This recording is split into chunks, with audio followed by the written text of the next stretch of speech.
good morning, good evening, wherever you are on this world. Welcome to this webinar around identity and access governance, presented to you by Consider Solutions.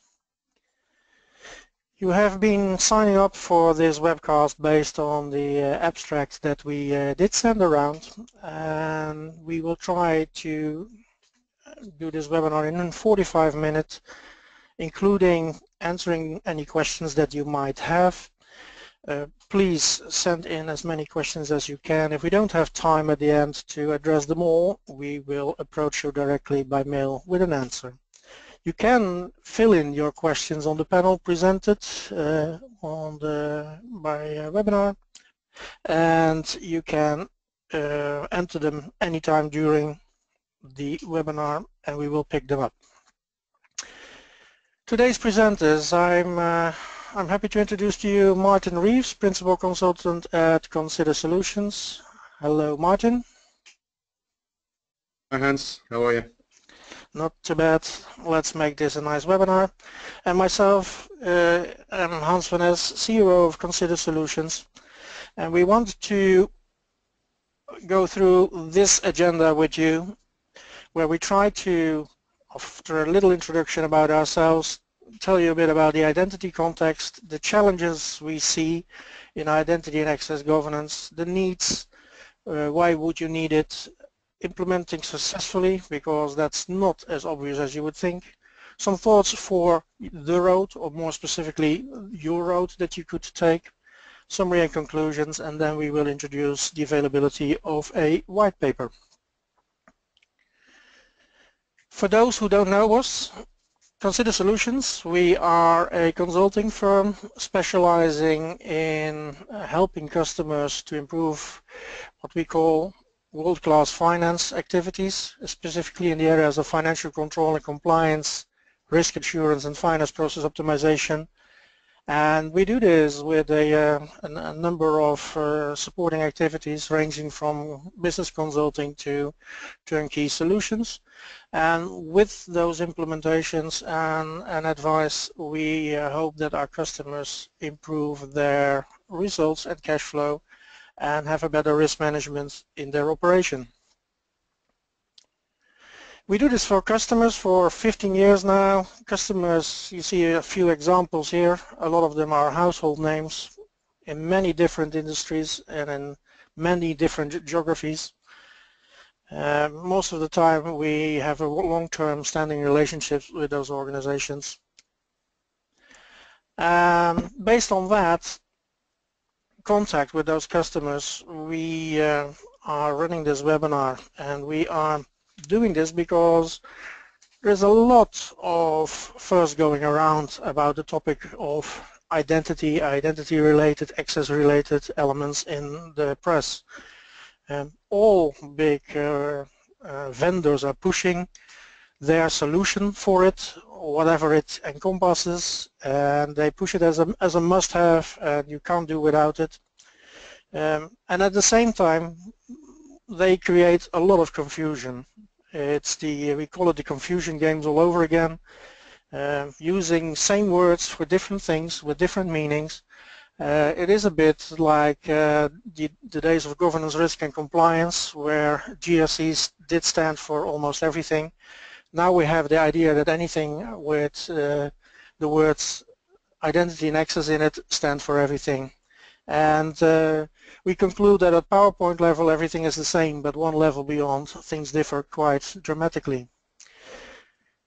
We will try to give you a generic umbrella to get more clarity, more transparency in what's out there and what is happening there.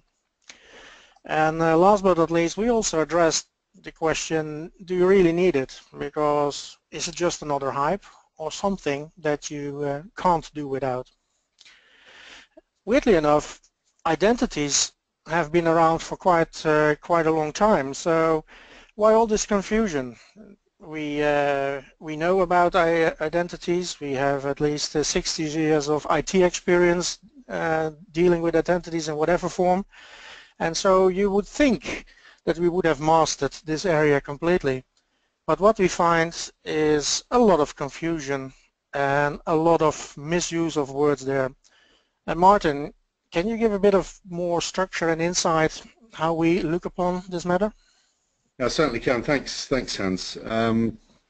Well, I know that we sort of work in an industry that's renowned for lots of jargon and acronyms, but perhaps this is a particular domain that's achieved outstanding success in garnering a plethora of concepts and acronyms. So identities, I mean identity management, I think we all know basically what it's about. It's about access, it's about authentication, authorization to systems. It's a security thing, but as we learn today, not just a security thing.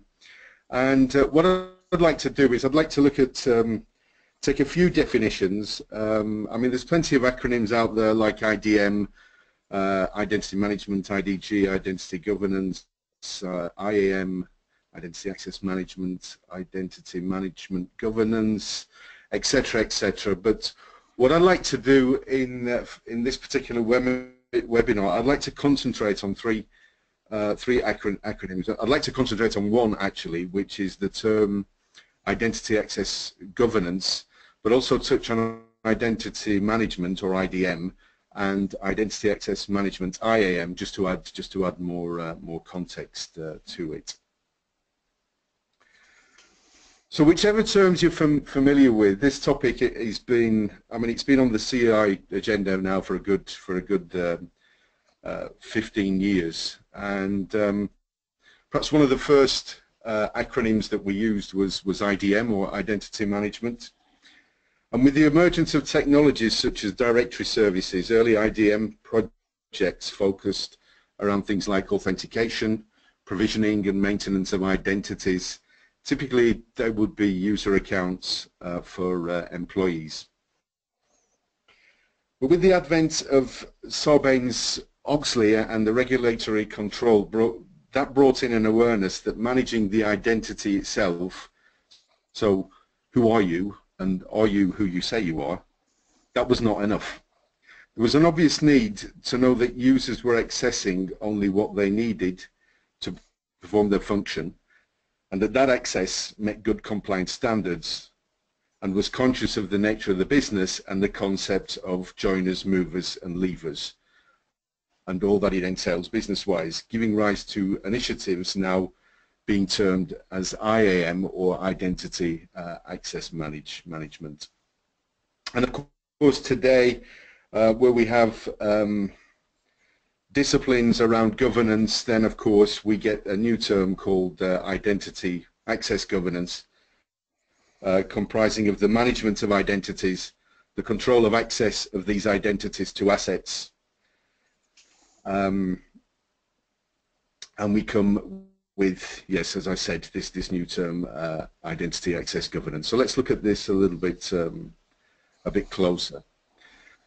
So at its core, IAG is the discipline of enabling the issuance and management of digital identities or identifiers of people so that they can be uniquely authenticated, identified, to enterprise assets before being granted access to those assets, and the granting of access being in accordance with risk-based and compliant access governance policy. And you know, I think we all know about the typical end-to-end processes within IAG. I mean, we all know about joiners, movers, and leavers. So the identity aspect the identity management aspect of hiring a new employee, hiring a contractor, terminating an employee's contract. But there's more to it than just that. I mean, there's all the access management policies that belong here. So policy-based access request, change of jobs, relocation, delegation, key user management, privileged user management, and then we've got the governance side of things with recertification, so the review of applications, the review of entitlements for those applications, a review of unused accounts. And then we've got the asset management side of things, where we have processes like onboarding, offboarding of applications, privacy impact assessment. So these are just examples. So it goes far beyond the joiners, movers, leavers scenario. And we hear, if we think about why do we do this? What's the benefit of putting an information security program together around identity access? If you, in the literature you'll hear a lot of benefits like improved efficient business responsiveness, increased security, enhanced regulatory compliance, reduced IT costs. But I think at the end of the day, from a business perspective, it must surely be to enable the business and workforce to be more productive. What does that mean? It means having the right people, having the right access to the right assets at the right time in order that they can do their jobs, but also to minimize the risk of reputation damage due to fraud and error or data breach or loss of assets, and being able to prove compliance in an easy, comprehensible and sustainable way. So I'd like to share with you this IAG Object Model. And we've touched on the components already, so the fact that we have identities that need access to assets, and we need a governance layer on top of this. And typically our identities are employees, contractors, partners, prospects even, that need to provision and maintained so that associated authentication and monitoring processes and user permissions can provide assurance that only authorized users have access to sensitive business applications. And the access ensures that properly authenticated users may conduct only previously authorized transactions. Access management provides granularity of policy. It applies rules based on roles and enforces authorization policy to user identities. It also ensures confidentiality of sensitive information. And the assets that we're looking at, access to them, they comprise not only of enterprise data, but also resources such as things, applications, file system folders, and these are protected by access policies. And I think the roof on this, the umbrella over the whole thing, the governance, it's obviously a policy-driven framework in which the processes and technologies are implemented in the context of our business objectives, compliance and risk. But I think it's more than that. I think today certainly I see identity access governance as more of a program or journey rather than a project. And I think governance also plays a part in and a vital role during that journey. So governance is not an end product that we put on our identity and asset access structure, but it plays a vital role in the journey of moving towards the objectives that we want to achieve, and helps the stakeholders involved to make the right decisions. And this IAG model, we've seen it move through, I said before that it's been around for 15 years, and we have certainly a level of maturity. If we look at what I've labelled here, you see this in the literature, IAG 1.0. Originally, IAG was focused around identities and access management requirements. Solutions were project-based and productivity-driven. They concentrated on provisioning technology that targeted individual employee identities for a limited number of applications and systems. But many organizations now comprehend the need to meet compliance requirements like segregation of duties, for example. And while compliance is still a key driver for IAG 2.0, it's also evolved into a risk-based program, and capabilities are now focused around entitlement management and the enforcement of logical access controls. Identity management has expanded from employees to include contractors, system accounts, and access governance is now key. And as IAG evolves into 3.0, then it must be business-driven and adopt enterprise-based solutions that support an end-to-end business process and new technologies such as mobile, cloud computing, social networks. And it must go beyond the enterprise boundaries to cater not just for partners and customers, but also leads, prospects, and the identity management scope now expands to include not just human beings but things. But we'll talk about that. We'll talk about that later on.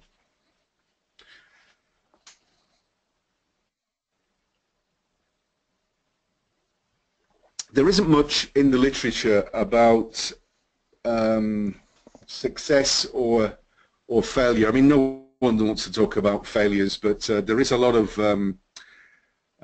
spin out there about identity access initiatives, and mainly when they fail. But it's not very clear, you know, what the situation is. But the things we do know is that a lot of the projects have been going on for so long that often the origins of why and the rationale become, you know, get lost in the fog.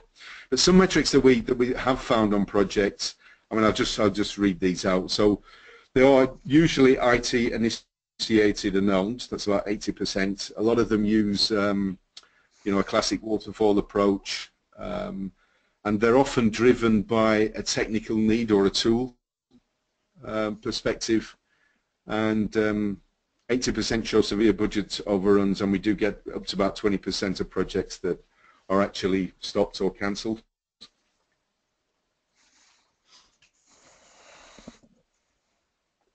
So I think one of the main, I think the biggest challenge of IAG today is that it's probably one of the most complex and challenging projects a business can undertake. Why is that? That's because it touches typically every department within an organization, if not the entire workforce.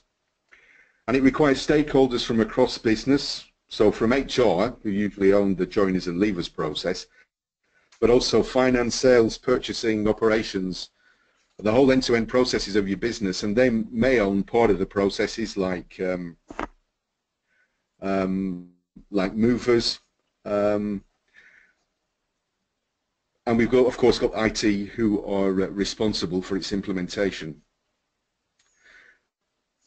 But important, I think the processes, they will impact most business users in the way that they work, and you know, they can live or die depending not just on end-user behavior but acceptance, but on how well the processes are understood.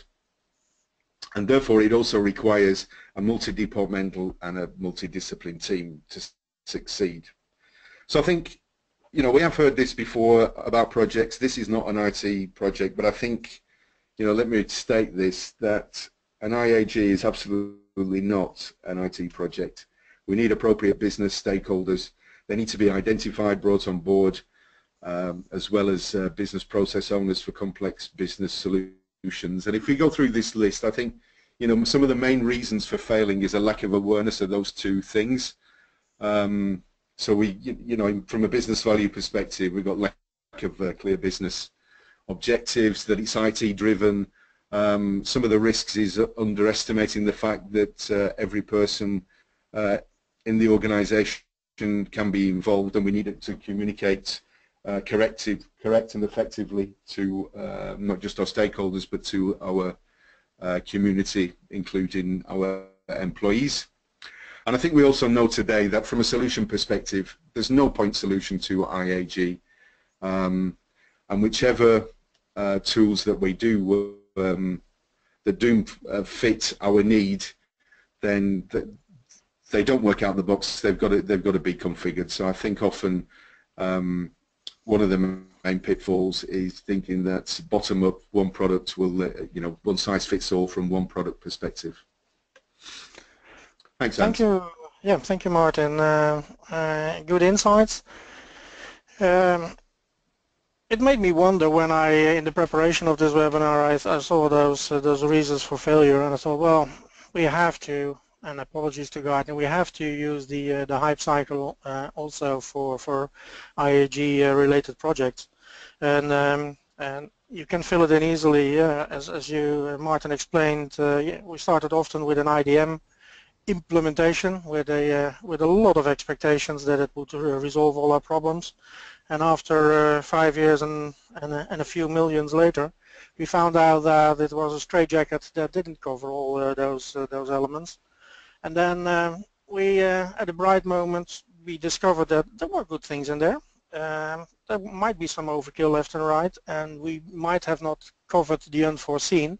But there is a platform that we can adapt and adjust to address the requirements that the organization has, and then we can reach this platform of productivity. And talking about Gartner, they also are moving towards the notion of IAG as the abbreviation, as the label for this new generation of supporting identity and access governance issues. This is from Earl Perkins, a VP at Gartner, who had a nice piece written on this, and just getting the highlights out. Also, he says it's not just IT, it is really a business thing. Also, he emphasizes that you have to go for the right things, so the right processes with the right support, no overkill, no underkill, and you have to take the right effort to map it into your organization. So here we are in alignment with Gartner. Before we go into some more details on what you should look for, let's ask ourselves the question, can we do without identity and access governance? Or is it just the hype, as I said in my intro, that is trying to flood us with non-good arguments? Because it's a costly exercise to do it anyway. So let's take some views on that. Well, you could say the same about marketing. Can you grow your business without marketing? And the answer is, in theory, yes. If you have good credibility in the market and you have no competition offering the same and everybody knows you, then you might be able to do it. But to have a sustained chance on growth, you will need to do marketing. So that would be a yes. If you don't do IAG, well, you open the door for the wrongdoers. In fact, you give them a license to kill, to hijack your data, not only your own data, but also indirectly your customer data, and nobody will like that, and your customers will turn away from you. So again, a definite no, we can't do without. Well, within your organization you have internal audit, and outside your organization you have your external auditors, and you bet your life that one of the first things they will be asking when they are checking your operation is, how do you manage, how do you govern your identity and access management? It will be on their first sheet of 20 questions, and you better be prepared for it, otherwise you have an emergency exercise to install stuff, repair stuff, and have a lot of hands working on it to get the answers audit wants to have from you. So again, a reason, no, we can't do without. So we can't do without, but it is very important that you complete your own census, your own questionnaire of what you need. Okay, you can't do without it, but what do you need in IAG? And you can look upon that from various perspectives. Let's take first the perspective of the business manager. And I used a quote here that we have written down while talking to one of our business managers of one of our customers. And essentially, this manager says, well, I don't care as long as it is supporting my process in a simple way. It should be flexible, yeah, and it should be there if I need it. So just enough, just in time. Don't give access to everybody, but just enough, just in time access. That's all fine, but this can be conflicting with some other views. For instance, the view from the operational side, where you say, okay, we need to look at costs. We need to have a user-grade implementation so that we don't have the need for very expensive specialists. We have to automate where possible so that we don't need human resources and have problems at office hours to give services. And we should probably be very agile to adjust to the business changes and technology changes that coming upon us anyway. So more a cost view than a practical process view, as we saw from the business owner. And there is a third view which is very important, and that is the risk view. And the risk view, either by your chief risk officer or your audit people and your external auditors, they look at the risk-related choices that you have to make. And of course there are some must-dos in there. If the legislator says that you have to deliver certain certifications and have to comply to policies, then you have to do that. So that's a given.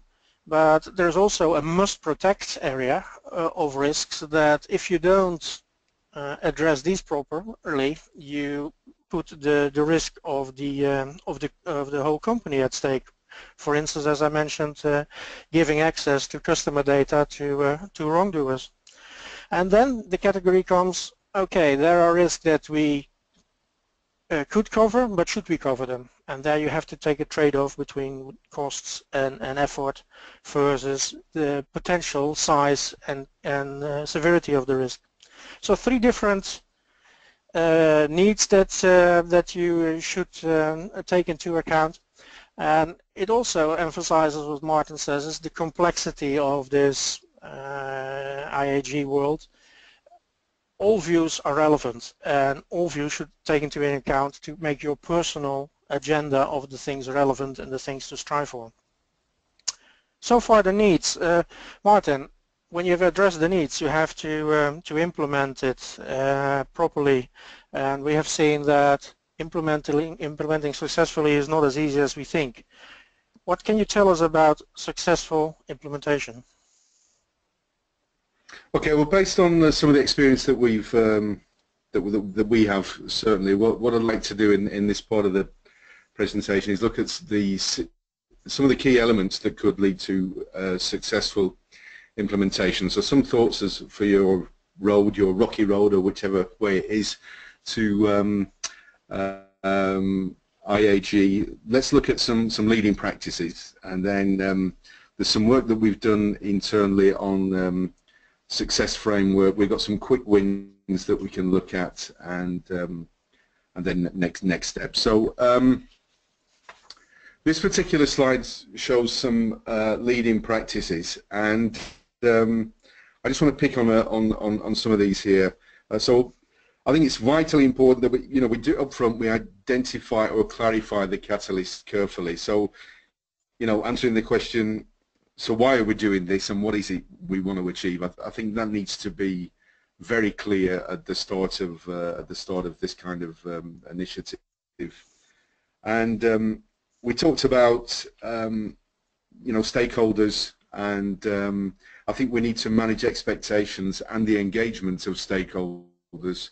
Coming from different departments with different views, different objectives from a business perspective, and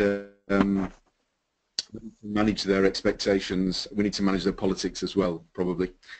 Number 3, define exception conflict resolution process to be followed in the project, and I think this is very important because of stakeholders and politics. So by declaring the rules of the game early on, we'll probably be able to avoid deadlocks and stalemates that could occur.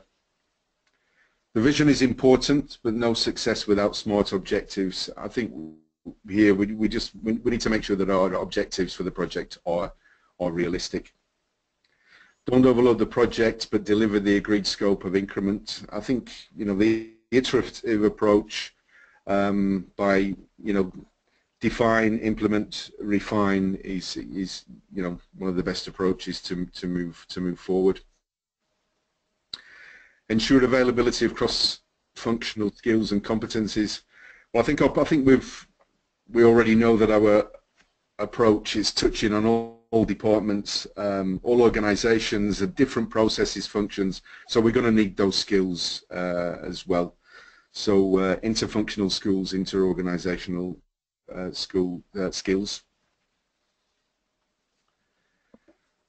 We need to make progress and make sure results are available. I think a solid communication concept is vital, and we need to repeatedly communicate not just progress but our successes.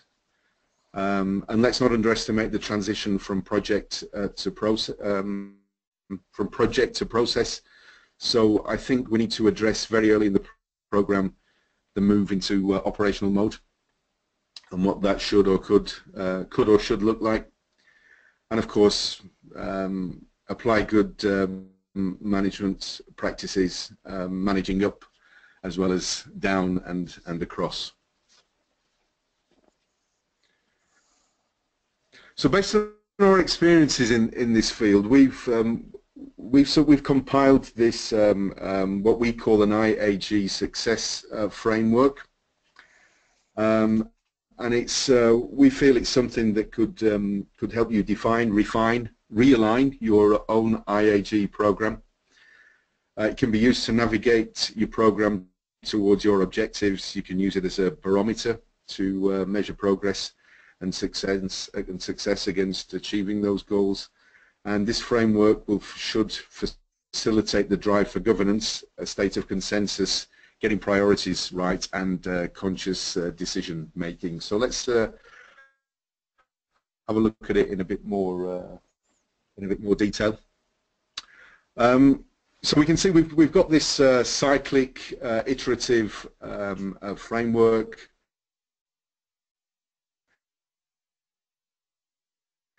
Plus cycle for continuous improvement, and we've got 9 key areas that we feel are vital for success in IAG. So under mission and objectives, what is the mission and purpose of our IAG program? What are the objectives? What are the key milestones? What does success like it, and how do we measure it, and how do we measure progress? Stakeholder management, again, very important. What's the scope of interest? Who are the key stakeholders across the business, and how do we manage conflicts of interest? And how do we manage the changing landscape? Measuring and communicating progress. What are the performance measures per objective? What are the leading or lagging indicators? What actionable measures are defined? What is the reporting mechanism? What and how do we benchmark? With regard to program organisation, structure and governance, who is involved, who decides, what are the rules of play, what are the roles, responsibilities and accountabilities, and what are the processes and procedures? And those processes and procedures need to be designed. So what are the outcomes of processes? Have they been clarified? Who owns them? Are processes accepted and approved by which stakeholders? Has the process become business as usual? Who are the stakeholders and actors? Then we need to look at process placement, sourcing and operation. So where will the processes be executed? Are they local? Are they central? What's the sourcing and operating model? How will exceptions be managed? If we look at automation and enabling technology, are the automation requirements clear? And what are our existing capabilities? What is our tool and vendor strategy? What's the technical environment and operations management? With regard to skills and capability, do we have the necessary skills? And what's the gap with regard to our action plan, and what training needs do we have? Business service management, very important. So who in fact is the end customer in this program, and who owns the customer interface? What are the service levels? How do we measure customer satisfaction? What's the customer engagement process? How do we manage new service requests? What's the escalation process? What's the funding model?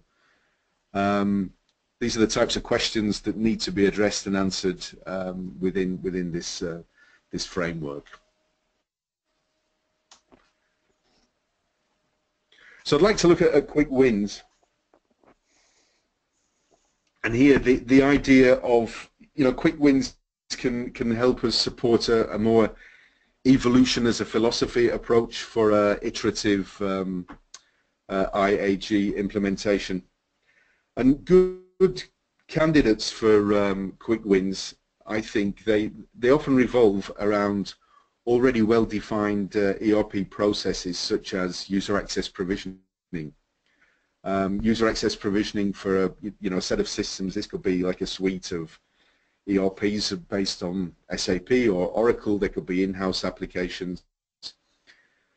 But they can be rapidly configured to support defined identity and access management processes around the joiners, movers, leavers, and maybe a specific role-based access control model.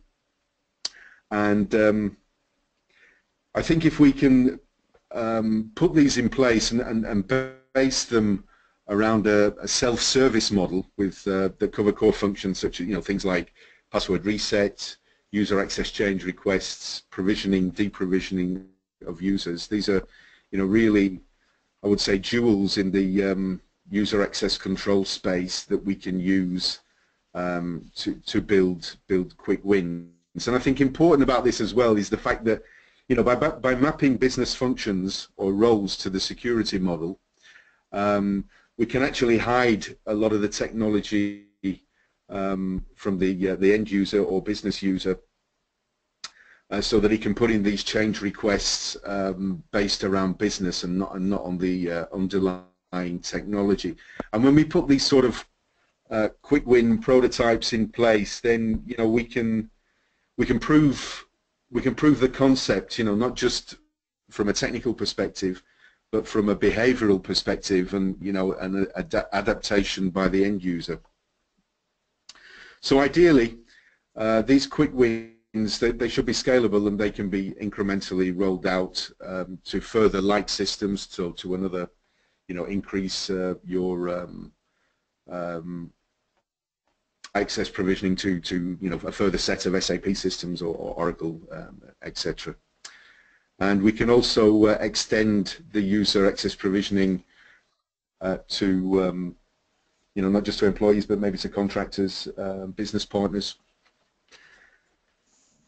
This slide shows us sort of identity access governance, the holistic approach for the whole thing. And I think, as we just said with regard to quick wins, I don't think we should underestimate the potential in putting prototypes in place for user access control. And I think one of the reasons here is access control and the use of compliance checks at for regulation around SOD. If we do it at the system level, then we have the assurance of a fine-grained approach that tells us that from a transaction perspective and not just a role perspective, that a user has the correct or the appropriate or even inappropriate access, not based, as I said before, on roles, but based on transactions he or she actually has access to. And if we look at it from the ideal would be, from an identity management perspective, our John Doe has a set of roles, and these roles allow him to do his appropriate job in a set of applications. As long as they're role-based, they're still very coarse-grain level, and from a risk perspective, good fine-grained control at a user access control level is, I think, more appropriate. And this allows us to, if we do use user access control for quick wins, then I don't think they're going to be throwaway prototypes. I think they're certainly complementary, or definitely part of the holistic approach in assuring we've got a fine-grained access control in place.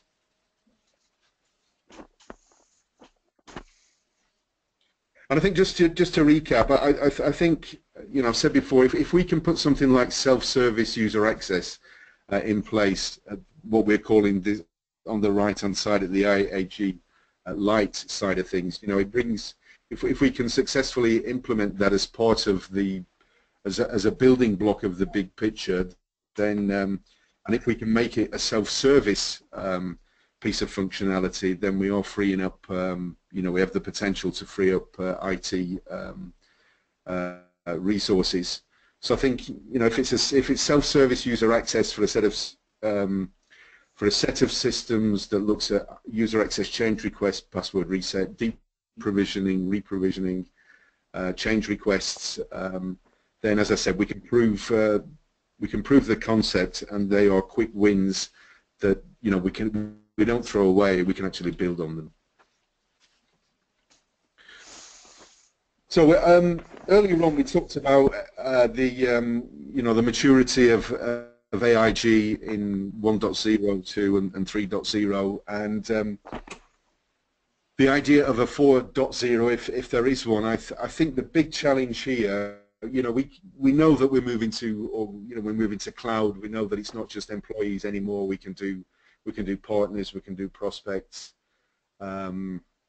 etc. But I think the big challenge is if the identity access governance around customers, so the B2C part of things, and what those customers, what the implications of those customers are. So rather than bringing your own device, they will bring with them their own ID, and that may be centered around you know, social identity broker. You know, I think we all use our Facebook ID, not just for Facebook, for other things as well.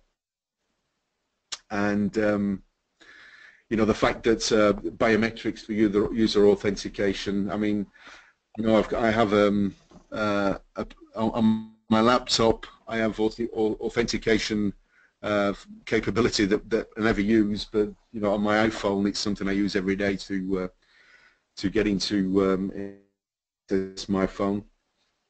And I think one of the big challenges, again from a compliance regulation perspective, the idea of regulation around personally identifiable information, often known as PII, and you know, with the security breaches that we've already had in this area, then there is new regulation, so the General Data Protection Regulation from the EU from 2016 that's already been adopted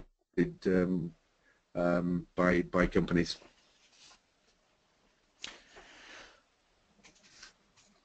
And okay, just to finish off, so possible next steps on your own journeys on this you know, road to identity access governance nirvana, call it what you will.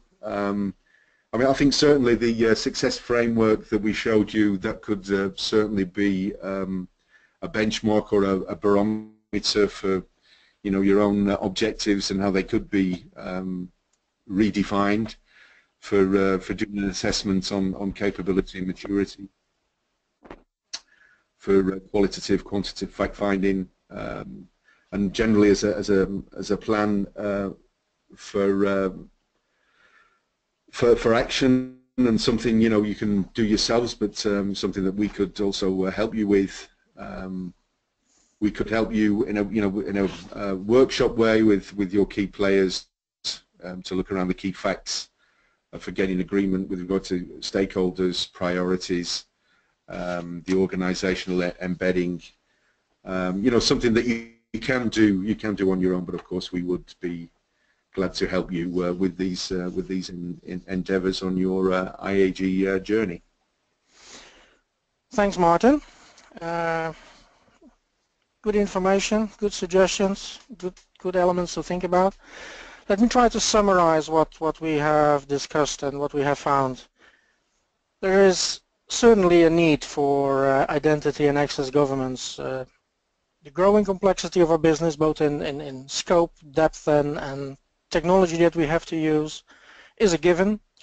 But what we need should be based on the various views of the various stakeholders, and in the end should be pragmatically implemented, process-driven, and practically owned by somebody and acted upon when you find that there are anomalies. And as a conclusion, we can say IAG programs can be successful if you think about the elements Martin mentioned during his sections, which I summarize as like meet your business requirements, have a strong embedded operational ownership, and make sure that you match the costs of any solution with the risks that you're running. We have flown through this webinar, and there is much more detail to be said, and we have taken the time, and especially Martin has been the author of that, to write down in a white paper a lot of details around the topic we have discussed today in this webinar. If you want to have a copy of the white paper, please send an email to Emma at this address, etaylor@consider.biz. Or alternatively, if this webcast is recorded, so if you would run it from the recorded webcast, you could download the white paper on our website, www.consider.biz/whitepapers, or just go to the homepage and you will find a menu choice called White Papers. This brings us to the end of our webinar. Any questions? I've seen quite a few coming through, but we are overrunning by a minute and a half. So I will take one question because it has in various formats been asked by multiple people on this webinar. And I'll take this text because that summarizes it nicely. We agree to most of your observations, but have problems convincing our senior business management to engage in discussions around the topic. What would you advise?